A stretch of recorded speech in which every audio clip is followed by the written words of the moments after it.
नमस्कार बंधुगण कबीर घर को आपण मान स्वागत।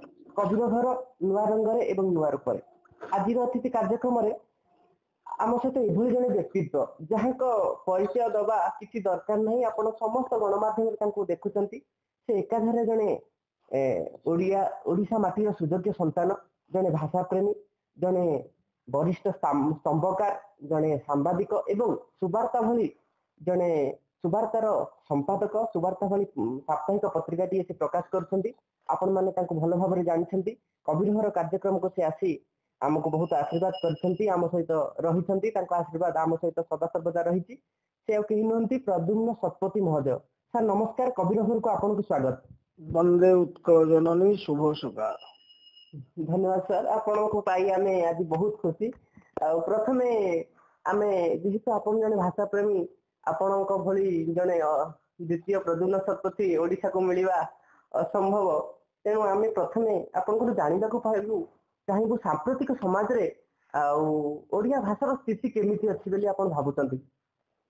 स्थिति भयंकर भाव विपन्न आज्ञा ओडिया भाषा जोगु ओडिशा प्रदेश आज्ञा भाषा गोटे जातिर परिचय संस्कृतिर वाहक आज्ञा तो भाषा ही जीवन शक्ति गोटे जाति तार भाषा को नहीं गर्व करे भाव व्यक्त करे।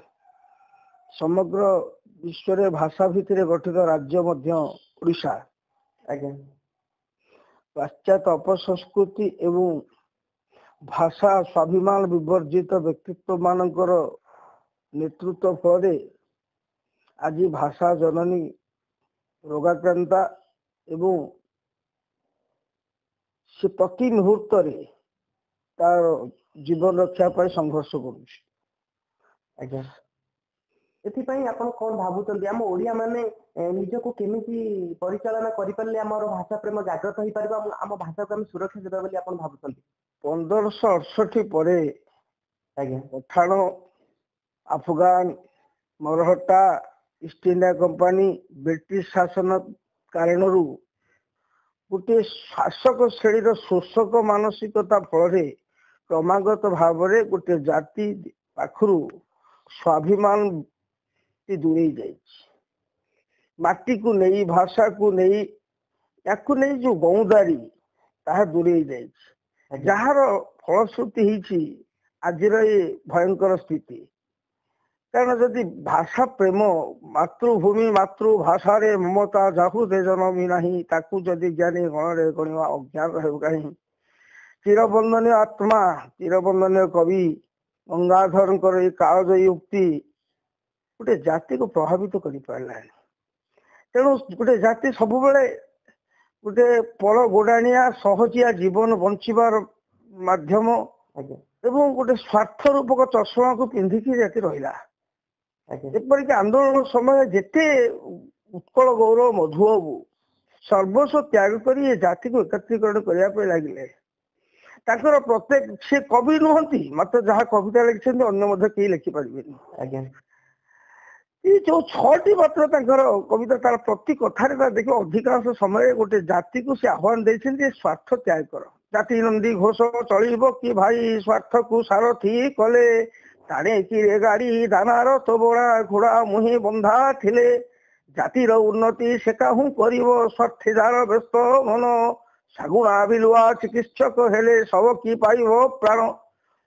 तो से प्रति समय गोटे स्वार्थ त्याग कथार एपरिक उत्कलमणि गोपबंधु कहते सर्वभारतीय मानसिकता फल निज स्वार्थ लगी जात नुहे हिंदू विश्वहित हिंदू प्रति रक्त बिंदु गोटे जाति जो स्वार्थ पड़ा जार फलश्रुति आज आम सहजिया जीवन यापन कर फायदा रोचे भोट जीवी माने किए केते छतर देकरी लोक किणी पार अंतुड़ी सारे प्रसूति भत्ता भला बेले हरिश्चंद्र भत्ता मझिरे ममता जोता छता लैपटॉप एमती दे दियो 5 टंकिया छतर दियो मूर्ख हुओ मद पियो मात्र जड़े भ्रष्टाचार जिंदाबाद पकाउ था ये गोटे दर्शन सार्वजनीन तेणु आमर गोटे भाषा प्रेम स्वाभिमान ये जागृत होनी ना आज को 497 दिन है ଗୋଟେ କଳା ପତାକା ଅଭିଯାନ ଆମର ଚାଲିଛି।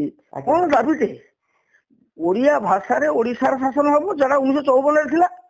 କେବଳ ଧାଡ଼ିଏ ଦାବି ଯେ ପ୍ରତି ଆଇନ ଉଲ୍ଲଂଘନ କଲେ ଦଣ୍ଡର ବ୍ୟବସ୍ଥା ଅଛି। ଏପରିକି ଶିରସ୍ତ୍ରାଣ ଜଣେ ବ୍ୟକ୍ତିର ସୁରକ୍ଷା ପାଇଁ ଆବଶ୍ୟକ। ଶିରସ୍ତ୍ରାଣ କହିଲେ ଆଜି ବି କେହି ବୁଝିପାରିବେନି, କାରଣ ଆଜି ଆଉ ଗୋପାଳ ଛୋଟରାୟ ନାହାନ୍ତି ଯେ ସେ ଗୀତ ଯେତେବେଳେ ମହିଷାସୁର ଯୁଦ୍ଧ କ୍ଷେତ୍ରକୁ ଯାଉଛି ସେତେବେଳେ ତାଙ୍କ ରାଣୀ ତାଙ୍କୁ ସଜେଇ ଦେଲା ବେଳେ କହୁଛନ୍ତି, ଶିରେ ଶିରସ୍ତ୍ରାଣ କଲି ମଣ୍ଡନ, କପାଳରେ ଦେଲି ରକ୍ତ ଚନ୍ଦନ। ଶିରସ୍ତ୍ରାଣ ତ ହେଲମେଟ, ସେ ହେଲମେଟ ନ ପିନ୍ଧିଲେ ଜଣେ ଲୋକ ନିଜର କ୍ଷତି ହବ। ତା ସତ୍ତ୍ୱେ ଯଦି କେହି ନ ପିନ୍ଧୁଛନ୍ତି 500 ଟଙ୍କା ଜୋରିମାନା ହଉଛି। ଯେକୌଣସି ଆଇନ ଅଛି ତାହାର ଗୋଟେ ଆଇନ ଉଲ୍ଲଂଘନର ଦଣ୍ଡର ବ୍ୟବସ୍ଥା ଅଛି।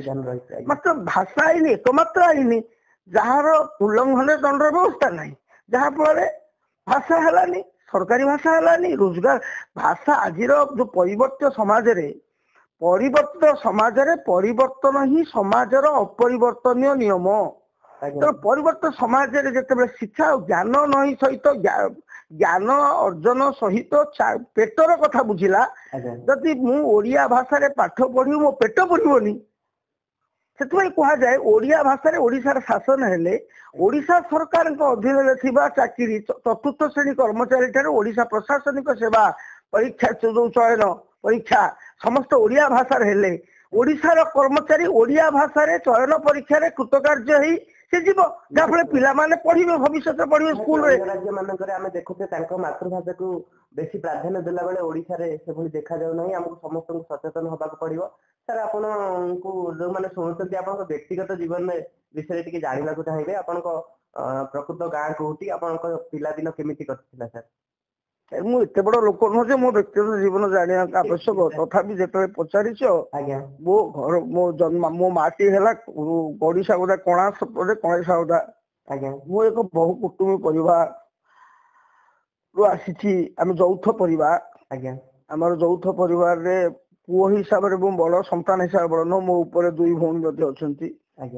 ଆମେ ପିଲାଦିନୁ 22-23 ଜଣ ପିଲାଙ୍କୁ ଆମ ବୋଉ ପାଠ ପଢାଏ ଆମେ ସେଠି।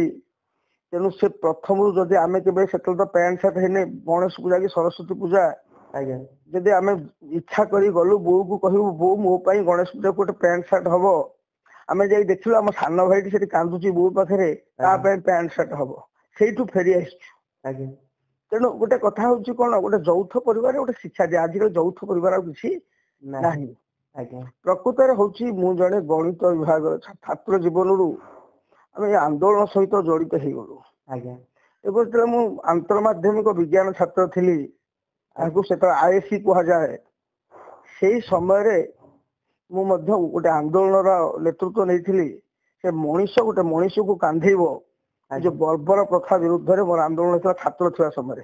ଏବଂ ସେ ଆନ୍ଦୋଳନ ସମଗ୍ର ଓଡିଶାକୁ ବ୍ୟାପିଥିଲା, ଯାହା ଫଳରେ କି ଯୋଉ ଗୌଡ଼ ସମ୍ପ୍ରଦାୟ ବ୍ୟକ୍ତି ମାନେ ସବାରି ପାଲାଙ୍ଗି କାନ୍ଧେଇକି ଗୋଟେ ଅନ୍ୟକୁ ବହୁଥିଲେ, ସେଇ ଦିନଠୁ ବନ୍ଦ ହେଇଥିଲା। ତାହା ଥିଲା ମୋର ପ୍ରଥମ ଆନ୍ଦୋଳନ। ଏବଂ ସବୁଠାରୁ ମୁଁ ଗୌରବାନ୍ୱିତ ବା ସୌଭାଗ୍ୟଶାଳୀ ଯେ ସେ ଏତେ କମ ବୟସରେ ମଧ୍ୟ ସେ ଆନ୍ଦୋଳନ ସଫଳ ହେଇଥିଲା। ତାପରଠୁ ଛାତ୍ର ଜୀବନରେ ବହୁ ଆନ୍ଦୋଳନ ହେଇଛି।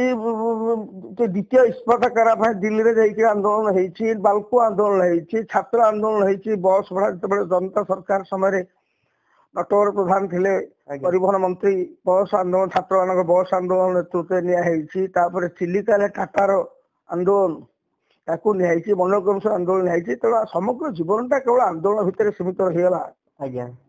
ଏବଂ ଦ୍ୱିତୀୟ କଥା, ମୁଁ ଜଣେ ଗଣିତର ଛାତ୍ର। କିଛି ଦିନ ଧରି କମ ଦିନ ମୁଁ କିଛି ଅଧ୍ୟାପନା ମଧ୍ୟ କରିଥିଲି। ସ୍କୁଲର ପ୍ରଧାନ ଶିକ୍ଷକ, ଗୋଟେ ସ୍କୁଲର ପ୍ରଧାନ ଶିକ୍ଷକ ଥିଲି। ଏଇଥିପାଇଁ ବାଧ୍ୟବାଧକତାରେ ମୁଁ ପ୍ରଥମେ କିଛି ଗୋଟେ ଯୋଉ ସ୍କୁଲରେ ଯୋଉଠି ଆମର ସବୁ ସେତେବେଳେ ଦିଆଯାଉଥାଏ ସ୍ୱୀକୃତି, ଯାହାକୁ ରେକଗ୍ନାଇଜେସନ କୁହାଯାଏ, ସେତେବେଳେ ମୁଁ ଜଣେ ବିଜ୍ଞାନ ଛାତ୍ର ଥିବାରୁ ତାଙ୍କର ଦରକାର ହେଲା ଆପଣ ଟିକେ ସ୍ୱାକ୍ଷର କରିଦେଲେ ଆମ ସ୍କୁଲଟା ଟିକେ ମାନେ ସ୍ୱୀକୃତି ପାଆନ୍ତା। ପ୍ରକୃତରେ ମୋର ପ୍ରଥମ ଚାକିରି ହେଲା ମେଡିକାଲ ରିପ୍ରେଜେଣ୍ଟେଟିଭ ଆଲମ୍ବିକରେ ଥିଲେ। ସେଟା ମେଡିକାଲ ରିପ୍ରେଜେଣ୍ଟେଟିଭ ଥିଲା ଆଲମ୍ବିକରେ, ଯେତେବେଳେ କି ଦରମା ମଧ୍ୟ ସେଟା ଭାରତୀୟ ପ୍ରଶାସନିକ ସେବାର ଦରମା 3200 ଥିଲା। ଆଇଏସ୍ ମାନେ 3200 ପାଉଥିଲେ, ମୁଁ ସେତେବେଳେ କିନ୍ତୁ 8000 ଟଙ୍କା ପାଉଥିଲି। ମେଡିକାଲ ରିପ୍ରେଜେଣ୍ଟେଟିଭ ଥିଲା ଆଲମ୍ବିକରେ। ଓଡିଶାର ଜଣେ ମାତ୍ର ବ୍ୟକ୍ତି ମୁଁ ମନୋନୀତ ହେଇଥିଲି, ସେଠି ସେଇଥିରେ ଚାକିରି କରିଥିଲି। ମାତ୍ର ଗୋଟେ ସ୍ୱାଭିମାନର କଥା ଉଠିଲା ଯେତେବେଳେ ମୁଁ ନିଜେ ଚାହିଁଲି ରଥଯାତ୍ରା ସମୟରେ ପୁରୀକୁ ଆସିବା ପାଇଁ, କାରଣ ମୁଁ ସେତେବେଳେ ପୁରୀରେ ଗୋଟେ ସେବା ଅନୁଷ୍ଠାନ କରିଥାଏ। ତେଣୁ ଆମେ ସବୁ ରଥଯାତ୍ରା ସମୟରେ ସବୁ ସେବା କରୁ, ଲୋକଙ୍କର ଯୋଉମାନେ ଯାତ୍ରୀ ଫାତ୍ରୀ ଯାଆନ୍ତି ସେମାନଙ୍କର ଆମେ ସେବା କରୁ। ଆଜ୍ଞା ଯେହେତୁ ମତେ ଅନୁମତି ମିଳିଲାନି ଆସିବା ପାଇଁ, ଆଜ୍ଞା କିନ୍ତୁ ମୋର ଇଆଡେ ମାନେ ମାନସିକତା ଅଛି ଯେ ମୁଁ ଏ ରଥଯାତ୍ରା ଆସୁଛି ମତେ ବହୁତ, ତେଣୁ ମୁଁ ସେଠି ଚାକିରି ଛାଡ଼ିଥିଲି। ପ୍ରଥମ ଚାକିରି ମୋର ହଉଛି ମେଡିକାଲ ରିପ୍ରେଜେଣ୍ଟେଟିଭ। ଏବଂ ସେତେବେଳେ ମଧ୍ୟ ଗୋଟିଏ ସଂଗଠନ, ଆମେ ପ୍ରଥମ ସଂଗଠନ କରୁଛୁ, ସେଟା ହଉଛି ଉମ୍ରା, ତାକୁ କୁହାଯାଉଥିଲା ଓଡିଶା ମେଡିକାଲ ରିପ୍ରେଜେଣ୍ଟେଟିଭ ଆସୋସିଏସନ। ଆଜ୍ଞା ତାର ମୁଁ ପ୍ରତିଷ୍ଠା ସଭାପତି ବି ଥିଲି। ପରବର୍ତ୍ତୀ ସମୟରେ ସବୁ ବହୁତ କାର୍ଯ୍ୟ ହେଇଛି। ଏକ ଜୀବନର ବହୁତ ଇତିହାସ, ବହୁତ ଘଡ଼ିସନ୍ଧି ମୁହୂର୍ତ୍ତ ଇତିହାସ। ଯେତେବେଳେ ଆମର ଓଡିଆ ସଙ୍ଗୀତ ସଂସ୍କୃତିକୁ ଦି ଅକ୍ଷର କରିକି ଅପଭ୍ରଂଶ କଲେ, ଆଜ୍ଞା ମାନେ ଏପରି ଖରାପ ଯୋଉଟାକ ଦି ତିନି ଅର୍ଥ ବୁଝଉଥିବା ଭଳି ଗୀତ ସେତେବେଳେ ପ୍ରତିଯୋଗିତା କରିକି ଆଜିର ବଡ ବଡ ସଙ୍ଗୀତଜ୍ଞ ସେମାନେ ଆଜ୍ଞା ଯେତେବେଳେ ଅପସଂସ୍କୃତିର ବୀଜାଣୁ ବପନ କଲେ, ସେତେବେଳେ ତା ବିରୁଦ୍ଧରେ ଆମେ ଗୋଟେ କହିଲୁ ସାଂସ୍କୃତିକ ଆନ୍ଦୋଳନ ଆରମ୍ଭ କରିବୁ। ସେଠି ଭଜନ ସମାରୋହ ଆରମ୍ଭ କରିଥିଲୁ। ପୁରୀରେ ତାର 12 ବର୍ଷ ଖଣ୍ଡେ ପ୍ରତିଶତ କରିଥିଲି। ବହୁତ ଭଜନ ସମାରୋହ ଆରମ୍ଭ ହେଇଥିଲା, ବହୁତ କାର୍ଯ୍ୟ ଆଜ୍ଞା ସେସବୁ ହେଇଛି। ଜୀବନଟା ହଉଛି ଗୋଟେ ସଂଘର୍ଷ। ତେଣୁ ମୋର ଗୋଟିଏ ତ ପୁଅ, ତା ନାଁ ମୁଁ ଦେଇଛି ସଂଘର୍ଷ। ସେ ଆଜି ବି ସଂଘର୍ଷ କରୁଛି। ତେଣୁ ଜୀବନଟା ମୋର ସେମିତି ଜୀବନ ମୋହନୀୟ ଜୀବନ ନୁହେଁ ଯେ ଅନ୍ୟମାନେ ଜାଣିକିରି ପ୍ରଭାବିତ ହେବେ। ସାର୍ ଆପଣ ଏତେ ଆନ୍ଦୋଳନରେ ଯୋଗ ଦେଇଛନ୍ତି, କେବେ ଜୀବନରେ ରାଜନୀତିରେ ଯୋଗ ଦେଇଛନ୍ତି ନା? ହଁ ତାକୁ ଛାଡିନି ମୁଁ। ମତେ ଯେତେବେଳେ 25 ବର୍ଷ, ଆଜ୍ଞା ସେତେବେଳେ ଠିକ 25 ବର୍ଷରେ ସଂସଦୀୟ ନିର୍ବାଚନ ଲଢିବା କଥା। ମୁଁ 1984 ମସିହା ପରେ ଇନ୍ଦିରା ଗାନ୍ଧୀଙ୍କ ମୃତ୍ୟୁ ପରେ ପରେ ପୁରୀ ସଂସଦୀୟ କ୍ଷେତ୍ରରୁ ନିର୍ବାଚନ ପ୍ରତିଦ୍ୱନ୍ଦିତା କରିଥିଲି। ନିର୍ବାଚନ ପ୍ରତ୍ୟୟ କରିଛି, ନିର୍ବାଚନ ପ୍ରତିଦ୍ୱନ୍ଦିତା କରିଛି। ତାପରେ ଦ୍ୱିତୀୟ କଥା, ଯୋଉମାନେ ଭାବୁଛନ୍ତି, ମୁଁ ଯେତେବେଳେ ଜନତା ଦଳ ଗଠନ କରାଗଲା ସମଗ୍ର ଭାରତ ବର୍ଷରେ, ବାଙ୍ଗାଲୋର ଠାରେ 1988 ମସିହା ଅକ୍ଟୋବର 11 ତାରିଖ, ଯୋଉଦିନ ଜନତା ପାର୍ଟି, ଲୋକ ଦଳ, ଜନମୋର୍ଚ୍ଚା ମିଶିଲା। କାରଣ ଜନମୋର୍ଚ୍ଚା ଯେତେବେଳେ ବିଶ୍ୱନାଥ ପ୍ରତାପ ସିଂହ ବୋଫୋର୍ସ କଥାରେ, ବୋଫୋର୍ସର ଦୁର୍ନୀତି ଉଠେଇ ରାଜୀବ ଗାନ୍ଧୀ ମନ୍ତ୍ରିମଣ୍ଡଳ ଆସିଲେ, ସେତେବେଳେ ମୁଁ ହଉଛି ଓଡିଶାର ଏକମାତ୍ର ବ୍ୟକ୍ତି ଯେ ଭିପି ସିଂଙ୍କ ସାଙ୍ଗରେ ଯାଇ ଦେଖା କରିକିରି ତାଙ୍କ ଜନମୋର୍ଚ୍ଚାରେ ସାମିଲ ହେଇଥିଲି। ଏବଂ ସେଠି ମଧ୍ୟ ଜାତୀୟ ସ୍ତରୀୟ ଶାଖାର ସାଧାରଣ ସମ୍ପାଦକ ଥିଲି। ଯେତେବେଳେ କି ଆଜିର ବହୁ କେତେ ଜଣ ମୁଖ୍ୟମନ୍ତ୍ରୀ ଅଛନ୍ତି ଯୋଉମାନେ ମୋର ସହ ସମ୍ପାଦକ ଥିଲେ, ମୁଁ ତାଙ୍କ ନାଁ କହିବାକୁ ଚାହୁଁନି। ତାପରେ ଯେତେବେଳେ ଜନତା ଦଳ ଗଠନ କରାଗଲା, ସେତେବେଳେ ମୁଁ ଜାତୀୟ କାର୍ଯ୍ୟକାରୀ କମିଟି ସଦସ୍ୟ ବି ଥିଲି। ବିଶ୍ୱନାଥ ପ୍ରତାପ ସିଂହ ପ୍ରଧାନମନ୍ତ୍ରୀଙ୍କର ସେଠି କାର୍ଯ୍ୟ କରୁଥିଲି। 90 ମସିହା ଭିତରେ ଗୋଟେ ଚକ୍ରାନ୍ତ ହେଲା। ତା ଭିତରେ 90 ମସିହାରେ ମୁଁ କ୍ଷମତା ରାଜନୀତିକୁ ବିଦାୟ ହେଲି। ସେଥିରୁ ଦୂରେଇ ନେଇଗଲି 1990 ମସିହାରେ। ତେଣୁ ଠିକ 25 ବର୍ଷ ବୟସରେ ମଧ୍ୟ ମୁଁ ସଂସଦୀୟ ନିର୍ବାଚନ ଲଢିଛି। ବ୍ରଜମୋହନ ମହାନ୍ତି, ସ୍ୱର୍ଗତ ବ୍ରଜମୋହନ ମହାନ୍ତି ଏବଂ ସ୍ୱର୍ଗତ ରଞ୍ଜିତ ମହାନ୍ତିଙ୍କ ସହିତ ମୁଁ ପୁରୀ ସଂସଦୀୟ କ୍ଷେତ୍ର ନିର୍ବାଚନ ଲଢିଛି ଏବଂ ସମ୍ମାନର ସହ ହାରିଛି, କିଛି ଇଏରେ ନୁହଁ। ତେଣୁ ସେ ଅଲଗା ପର୍ଯ୍ୟାୟ। ଆଉ କ୍ଷମତା ରାଜନୀତି ଆମେ ଯାହା ଭାବୁଛେ, ଆଜି କଳୁଷିତ। କୌଣସି ବ୍ୟକ୍ତି ନୀତି ନିଷ୍ଠା ହେଲେ, ଆଜି ଯଦି ମହାତ୍ମା ଗାନ୍ଧୀ ଥାନ୍ତେ, ତାଙ୍କରି ଚରିତ୍ର ବ୍ୟକ୍ତି ମଧ୍ୟ ଯଦି ୱାର୍ଡ ସଭ୍ୟ ପାଇଁ ପ୍ରତିଦ୍ୱନ୍ଦିତା କରିବ, ସେ ଅମାନତ ହରେଇବ। ଗୋପବନ୍ଧୁ ଦାସ ଥିଲେ, ସେ ୱାର୍ଡ ସଭ୍ୟ ହେଇପାରନ୍ତେନି, କାରଣ ସେତେବେଳେ ବି ଆଚାର୍ଯ୍ୟ ହରିହର ଦାସ ହାରିଥିଲେ। ତେଣୁ ବର୍ତ୍ତମାନ ଆମର ମହାନ ଜ୍ଞାନୀ, ମହାନ ପଣ୍ଡିତ ଶ୍ରୀରାମ ଦାସ, ଯିଏ ପ୍ରଚଣ୍ଡ ବୁଦ୍ଧିଦୀପ୍ତ ବ୍ୟକ୍ତିତ୍ୱ, ସିଏ ମଧ୍ୟ ଭୂ ରାଜନୀତିକୁ ଆସିଲେ। ବାଲିକୁଦାରୁ ନିର୍ବାଚନ ଲଢିଲେ, 236 ଖଣ୍ଡ ଭୋଟ ପାଇଥିଲେ।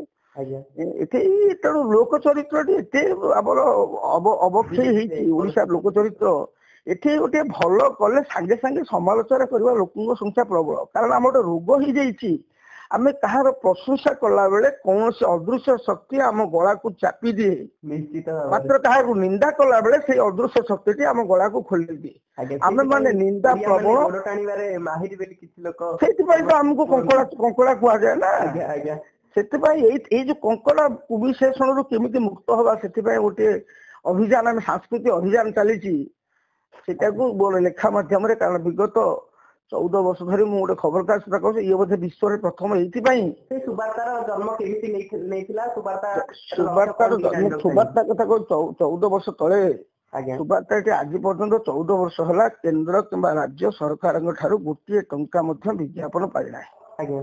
ଶାସନ କଳର ଭ୍ରଷ୍ଟ ଶାସନ ବ୍ୟବସ୍ଥା ବିରୁଦ୍ଧରେ ମୋର ଶାଣିତ ଅଶୀ ଉତ୍ତୋଳନ, ତାର ଫଳଶ୍ରୁତି ହେଇଛି ମୋର ପତ୍ନୀ ଯିଏ ଅଧ୍ୟାପିକା, ତାଙ୍କର 8 ବର୍ଷ ହେଲା ଦରମା ନାହିଁ।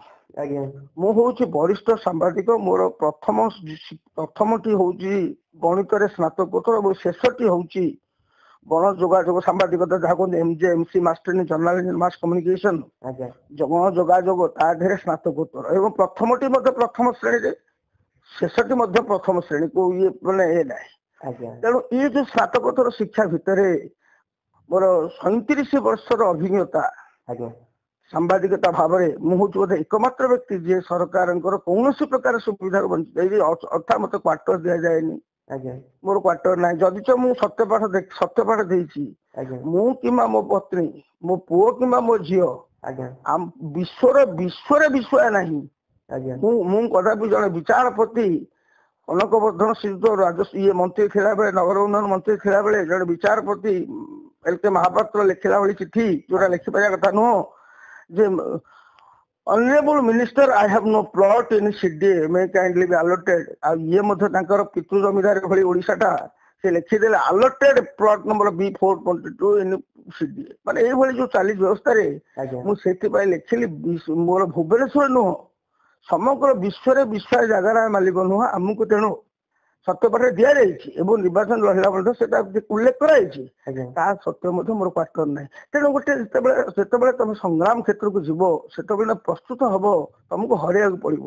ସେଥିପାଇଁ ମନେ ଅଛି ତମେ କେଇ ଜଣ ଜୀବନକୁ ପାଣି ଛଡାଇ ନଦେଲେ ଚଳିବ କି, ଦଧିଚିର ହାଡ ଯୋଡି ନଗଲେ ଏ ଜାତିର ଭାଗ୍ୟ ଫେରିବ କି। ତେଣୁ ଗୋଟେ ଅତ୍ୟାଚାର ତ ହବ ଆମେ ଜାଣିଛୁ।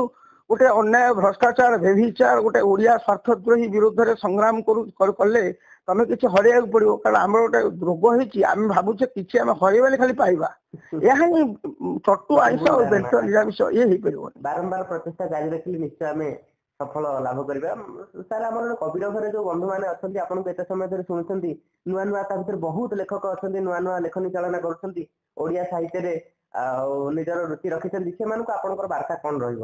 ଯେ ମୁଁ ତ କହେ ଯୋଉ ରାଜଧାନୀରେ ଅଛନ୍ତି ଯୋଉ ତଥାକଥିତ ନିଜକୁ ଲେଖକ ପରିଚୟ ଦଉଛନ୍ତି, ଆଜ୍ଞା ଲେଖକ କିଏ?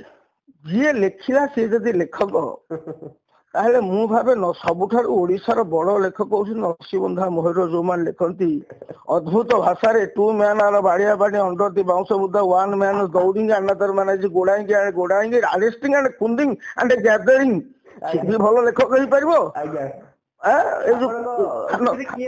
ଲେଖକର ସଂଜ୍ଞା କଣ? ଲେଖକର ସଂଜ୍ଞା ହେଲା ଯାହାର ସୃଷ୍ଟି ଆଜ୍ଞା ସମାଜକୁ ପରିବର୍ତ୍ତନ କରେ ବା ଗୋଟେ ବାର୍ତ୍ତା ଦିଏ। ଆଜ୍ଞା ତା ସହିତ ଭାଷା ଶବ୍ଦ ଶୈଳୀ ସଂଯୋଜନାକୁ ଆଧାର କରି ଆଜ୍ଞା ଏକ ଶିକ୍ଷଣୀୟ ଯେକୌଣସି ପ୍ରକାର ଶିକ୍ଷଣୀୟ ହଉ। ଆଜ୍ଞା ଏପରିକି ଆମର କବି ସମ୍ରାଟ ଉପେନ୍ଦ୍ର ଭଞ୍ଜଙ୍କୁ ଉତ୍କଳମଣି ଗୋପବନ୍ଧୁ ଦାସ କୋଉ ଭାଷାରେ ସମ୍ବୋଧନ କରେ? କିଏ କୋଉ କବି ଭାବରେ? ଗାଏ ତୁମ୍ଭ ଗୀତ ସଭାରେ ପଣ୍ଡିତ ପଥ ପାନ୍ଥେ ହୃଷ୍ଟ ମନା ବିଲେ ବୋଲେ ଚଷା ଅନ୍ତପୁରେ ଯୋଷା ନୃତ୍ୟ ରଙ୍ଗେ ବାରଙ୍ଗନା। ଯେ ଯୋଉ ଯୋଉ କ୍ଷେତ୍ରରେ ଆମର ଥାଏ ଆମେ କେତେ ହଜେଇ ସାରିଲାଣି। ଆମର ଯୋଉ ଢିଙ୍କି ଗୀତ ଆମେ ଶୁଣୁଛେ, କାରଣ ଢିଙ୍କି ତ ନାହିଁ ଶୁଣୁଛେ କଣ? ହଳ ଗୀତ ଆଉ ଶୁଣୁଛେ? ହଳ ତ ନାହିଁ ଶୁଣିବା କୋଉଠି ଆଉ? ଧାନ ରୁଆ ଗୀତ ଶୁଣୁଛେ? ତେଣୁ ଆମର ବହୁତ କଥା, ଆମ ନଟ ଗୀତ ଶୁଣୁଛେ, ପତର ସୌରାଣୀ ଗୀତ ଶୁଣୁଛେ, ଶବର ସୌରୀ ଗୀତ ଶୁଣୁଛେ, କୁଲା ଗୀତ ଶୁଣୁଛେ, ଢିଙ୍କି କୁଟା ଗୀତ ଦେ ସମଲାଇଲୋ ତାନ କୁଟା ଗୋଟେ ଶୁଣୁଛେ। ଆମର ବହୁ କାରଣ ଗୋଟେ ଯେମିତି ଗୋଟେ ଲୁହାଟି ବ୍ୟବହାର ନହେଲେ କଳଙ୍କି ଲାଗିଯାଏ, ସେମିତି ଶବ୍ଦ ଆଉ ବ୍ୟବହାର ନହେଲେ ମରିଯାଏ, ଲିପି ମରିଯାଏ। ଲୁ ଆଉ ଅଛି ଓଡିଆ ଭାଷା ଆମ ଇଏରେ ବ୍ୟବହାରରେ। ତେଣୁ ସେଥିପାଇଁ ଲେଖକଟି କିଏ? ଲେଖକ ଦେଖିବେ ଅନେକ ସବୁ ଲେଖୁଛନ୍ତି, କବି ଲେଖୁଛନ୍ତି। ଯେମିତି ମୁଁ ଦେଖୁଥିଲି ଗୋଟେ କବି ସମୟରେ ଯିଏ ଧାଡି ପରେ ଧାଡି ଲେଖିଲେ କଣ କବି ହେଇଯିବେ? ଖଜୁରୀ ଗଛ ମୂଳେ ଅଜାଣିଲି ପାଉଁଶ କାହିଁ ତୁ ଗଲ ଝୁରଝୁର ମୁଣ୍ଡି। କବିତା ଲେଖିଦବ ସାଙ୍ଗେ ସାଙ୍ଗେ ଆସ ଯୁବରାଜ ପିନ୍ଧି ଘୋଡା ସଜ ହାଟ ଯିବା ଆଜ କିଣିବା ପିଆଜ। କଣ ଯାହା ଲେଖିଲେ କବିତା। କିନ୍ତୁ ମୁଁ ଦେଖିଲି, ମୁଁ ଯାଇଛି 2 ଥର ଯାଇଛି ଏବଂ ବିଶେଷ କରି ଏଇ ବର୍ଷ କବିର ଘରକୁ ଯାଇଛି। ସେଠି କିଛି କବିଙ୍କର କବିତା ପାଠ ଶୁଣିଲି ଏବଂ ମଧ୍ୟ ସେଠୁ ମାନେ ସେଇ ଯାଇଥିବାରୁ ମୁଁ 2ଟି ପତ୍ରିକା ମଧ୍ୟ ପାଉଛି। ମାନେ ତେଣୁ କବିର ଘରେ ମୁଁ ତ ସମସ୍ତଙ୍କୁ କହିପାରିବିନି, କାରଣ ମୁଁ ପ୍ରୟୋମର୍ଦ୍ଦନ କଳା କୌଶଳୀ ନୁହଁ। ମୁଁ କେତେ ବ୍ୟକ୍ତିଙ୍କର ସର୍ଜନଶୀଳତା ମୁଁ ସେଠି ଯେତେବେଳେ କହଲ ସିଂ ଆମଠୁ କବି କହଲ ସିଂ, ବରିଷ୍ଠ କହଲ ସିଂ, କନିଷ୍ଠ ନୁହଁ ବରିଷ୍ଠ କହଲ ସିଂ ମହୋଦୟଙ୍କୁ ଦେଖିଲି ତାଙ୍କର କବିତା ମତେ ବହୁତ ବଢିଆ। ଆଉ ସେଇ କବିର ଘରୁ ଜଣେ ତ ଆମର ଯୋଉ ବର୍ତ୍ତମାନ ଆଜିକାଲି ମୁଖ ପୁସ୍ତକ ଯାହାକୁ ଫେସବୁକ୍ କହୁଛନ୍ତି, ଆଜ୍ଞା ସେଥିରେ ତ ଆମର ଜୟଶ୍ରୀ ପଟ୍ଟନାୟକ ନା ସେ ତ ବହୁତ ସମୟ ଲେଖୁଛନ୍ତି, ଭଲ ଲେଖୁଛନ୍ତି। ଆଜ୍ଞା ତମେ ଲେଖ, ପ୍ରେମ ବି ଲେଖ, ଆଜ୍ଞା ପରିବେଶ ଲେଖ, ସବୁ ଲେଖ, ତାକୁ ଲେଖ। କିନ୍ତୁ ଦେଖ ଆଜିକାଲି ପ୍ରବନ୍ଧ ଲେଖିବା କମିଗଲାଣି, ସମସ୍ତେ ସହଜିଆ ଉପାୟରେ କବି ହବା ପାଇଁ। ଆଜ୍ଞା ଖୁବ କମ ସମୟରେ ଚୁମ୍ବକରେ ଲେଖି ଆମେ ରାତାରାତି କବି ହବାର ମାନେ ଗୋଟେ କଥା ହଉଛି ଆଜ୍ଞା ପ୍ରତିଭା ନାସ୍ତି ଯଶ କାଙ୍ଗାଳ, ଆଜ୍ଞା ଇଏ ରୋଗରେ ରୋଗାକ୍ରାନ୍ତ। ଆମର ପ୍ରତିଭା ନାହିଁ, ମାତ୍ର ଆମେ ତାପରେ ଦ୍ୱିତୀୟ କଥା ଗୋଟେ ରୋଗ ହେଇଛି, ଆଜ୍ଞା ସେ ରୋଗଟି ହଉଛି ସବୁ ଲେଖକ ମାନେ ଚାହାନ୍ତି ତାଙ୍କ ଲେଖାଟା ସମସ୍ତେ ପଢନ୍ତୁ, ତାଙ୍କୁ ପ୍ରଶଂସା କରନ୍ତୁ, ପୁରସ୍କୃତ ପାଆନ୍ତୁ, ମାତ୍ର ସିଏ କାହା ଲେଖା ପଢିବେନି କି ବୁଝିବେନି, କିଛି କରିବେନି। ଆଜ୍ଞା ମାନେ ଏଇଭଳି ଏକ ରୁଗ୍ଣ ପରିବେଶ। ଏଥିରେ ପରିବର୍ତ୍ତନ ନିହାତି ଆବଶ୍ୟକ। ଆମେ ସମସ୍ତେ ଅନ୍ୟ ନିଜ ଲେଖାକୁ ଯେମିତି ପ୍ରଶଂସା ସାଉଁଟିବାକୁ ସବୁବେଳେ ଚେଷ୍ଟିତ ହଉଛେ, ଅନ୍ୟ ଲେଖାକୁ ପଢି ସେଥିରୁ କିଛି ଶିକ୍ଷା ଆହରଣ କରିବା ନିହାତି ଜରୁରୀ। ସାର୍ ଆପଣଙ୍କ ବହୁମୂଲ୍ୟ ସମୟ ଦେଇ କବିର ଘର ସହିତ ରହିଲେ, ଆପଣଙ୍କର ମୂଲ୍ୟବାନ ସମୟରୁ କିଛି ସମୟ କାଢି ଆପଣଙ୍କ ବ୍ୟକ୍ତିଗତ ଜୀବନ, ଆପଣଙ୍କର ଜୀବନରେ ଘଟି ଯାଇଥିବା କିଛି ବିରଳ ମୁହୂର୍ତ୍ତ ଏବଂ କିଛି ବାର୍ତ୍ତା ଦେଲେ, ସେଥିପାଇଁ କବିର ଘର ତରଫରୁ ଆପଣଙ୍କୁ ବହୁତ ବହୁତ ଧନ୍ୟବାଦ ସାର୍। ରହିଲି ସାର୍, ନମସ୍କାର। ବନ୍ଦେ ଉତ୍କଳ ଜନନୀ, ଶୁଭ ସକାଳ।